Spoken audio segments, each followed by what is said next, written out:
Ben, bonjour, que la paix du divin soit pour vous.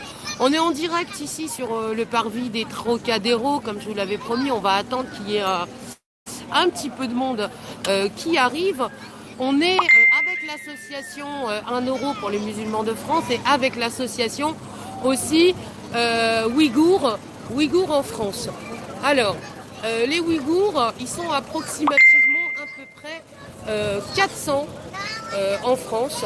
Ils subissent une répression accrue depuis 2012, puisqu'il y a des centres de concentration qui sont construits depuis. Et ça, c'est le chiffre de l'ONU, des Nations Unies, qui nous disent que selon le matériel et les infrastructures qui ont été construites, il existerait 1 million de Ouïghours qui seraient en centre d'enfermement. Or, les chiffres ne sont pas tout à fait exacts, puisque l'association ici Ouïghours en France nous dit que, en gros, il serait à peu près 3 millions. 3 millions de personnes dans des centres fermés. Il faut savoir qu'il y a à peu près 400 centres fermés dans tout le Xinjiang.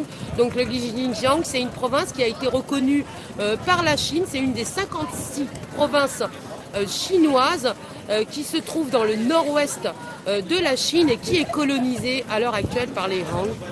Et ici, les Ouïghours subissent une persécution depuis 2012 et les enfermements forcés ont été intensifiés depuis 2016.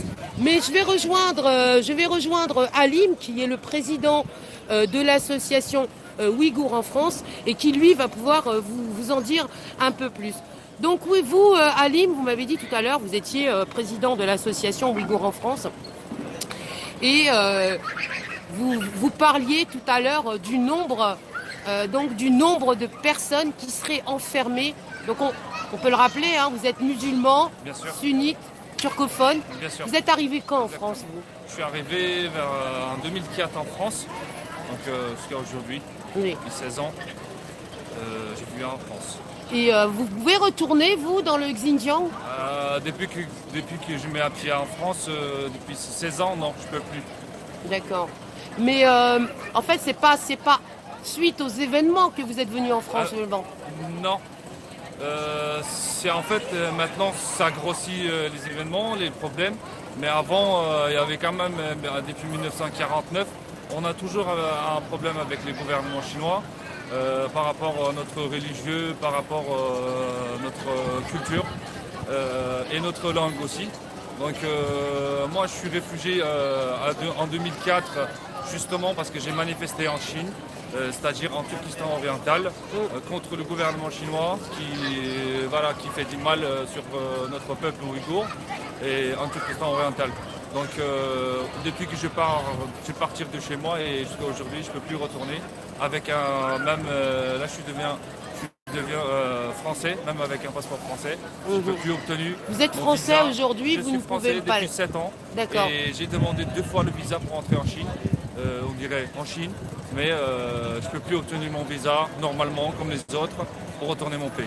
Alors tout à l'heure, vous nous parliez des différentes ethnies, des Kazakhs, des différentes ethnies qui composaient la région autonome ouïghour, donc le Xinjiang. Et est-ce que vous pouvez me répéter le nom des ethnies? Parce que c'est important, puisque vous me disiez que vous réclamiez une autonomie pour cette région autonome. Oui. En fait, cet autonome, il a commencé en 1949. Le chinois le pays Chine qui crie en 1949. Mais avant tout ça, depuis des siècles, on vit avec les Kazakhs, avec les Ouzbeks, et Kirghizes, et Tatars, et Tadjiks aussi. Il y a au moins 6 minorités de turcophones qui vivent en Turkestan oriental depuis des siècles et des siècles.